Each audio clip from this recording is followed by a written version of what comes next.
the Day Friday. I'm here with Old Man Nevitt. I'm Eliza and I'm filling in for Ryan. He's on suspension. That's right, we had to suspend Driggsy. He tried to sign us up for one of those Twittergram accounts. We don't do that kind of socialist media here on Back in the Day. Mr. Nevitt, Uh-huh. it's social. So, if you don't think that socialist media is a commie plot to unite the proletariat, you've got another thing coming, Lizzie. Okay, let's get to the Back in the Day mailbag. All right, and what do we have today in the Back in the Day Friday mailbag? Well, this letter is from Kai and Sam. Dear Old Man Nevitt, we was wondering how school was back in the day. Let me see that. We was wondering how school was back in the day. Let me tell you something, Kai and Sam. Back in the day, we paid attention. We listened to our teachers. We respected the King's English. We didn't mix up plural subjects and singular verbs. Maybe you need to do the same thing. All right, what else do we have? Next, we have... Dear Old Man Nevitt, what on earth are bell-bottoms, and what else could you find on an 80s attire? From Mason. All right, that's a better question, Mason. Bell-bottoms. Well, that is a back-in-the-day artifact.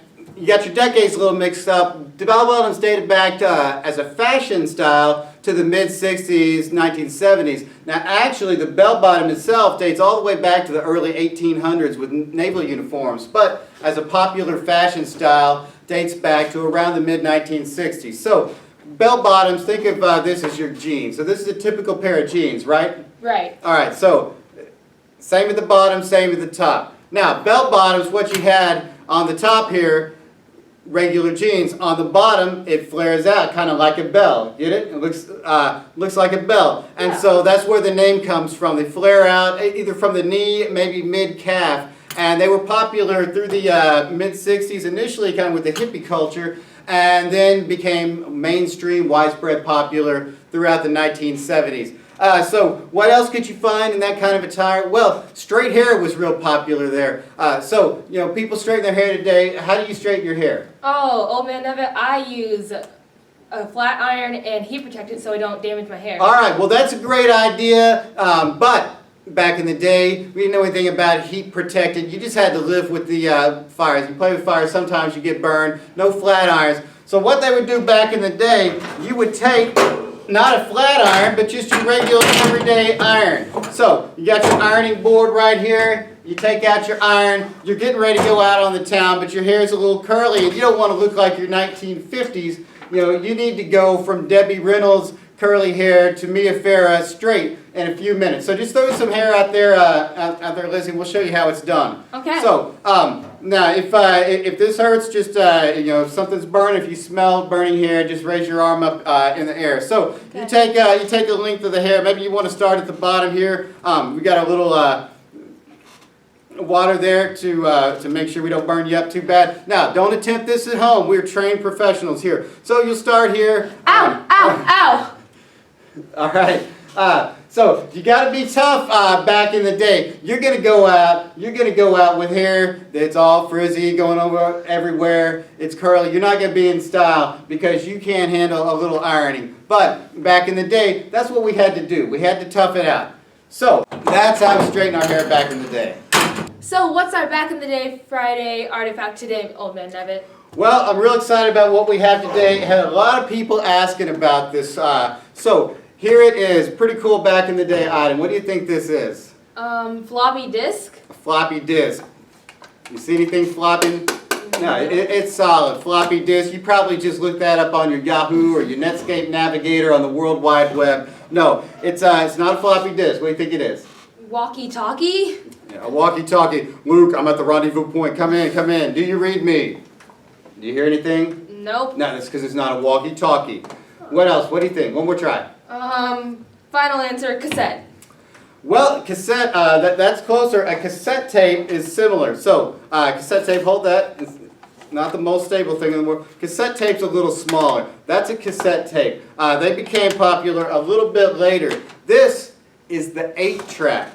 So, 8-tracks became popular. They started out in the mid-60s. 1965, the Ford Motor Company introduced the 8-track on a few models. By 67, they had it on all their models, and it started to become popular in cars especially. it was convenient because you can't listen to a record in your car. You ever seen a record?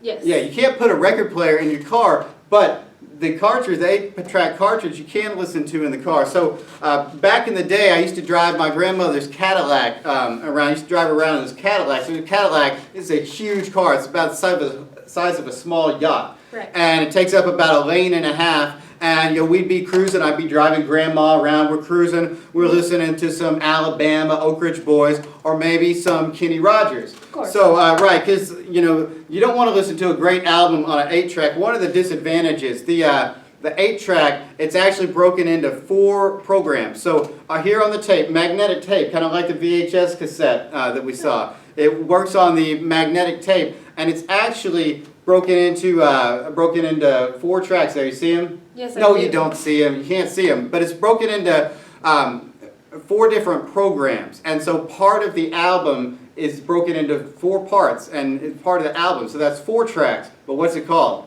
8-track. An 8-track, right. So the reason it's called an 8-track is because on each of those 4 programs, the album is broken into 4 parts, but it's stereo left, stereo right. So there's actually 8 separate tracks, 2 for each program. And so when it's playing, the player head moves from one program to the next and plays it little by little. So you can't rewind it. That's one of the disadvantages compared to the cassette tape. You don't have rewind. You can switch from program to program, but you can't rewind it. So because each of the programs runs on the same tape next to each other, they have to be an equal length. So they had to rearrange songs. They had to rearrange the order of the album. So if you have the concept albums are popular in the 70s, right? Well, Sgt. Pepper, they have to mix up the songs. You got Day in the Life in the middle of the 3rd program instead of closing the album. Imagine listening to Dark Side of the Moon with the programs all, with the songs all rearranged. It doesn't work. So by the late 70s, early 80s, the 8-track started to die out. The cassette was more portable, easier to use, and it became the more popular medium when you want something that's portable, when you can't take a record along. And it lasted until the CD came around in the 90s. Right. Well, that's fascinating, Old Man Nevitt. Remember to send us a letter in our mailbag. That's right. Send us a letter. Good job, Lizzie. Send us a letter to the Back in the Day Friday mailbox, and we'll see you next time. Back in the Day. Let's go back, let's go way on, way back when. I didn't even know you, you couldn't have been too much more than 10.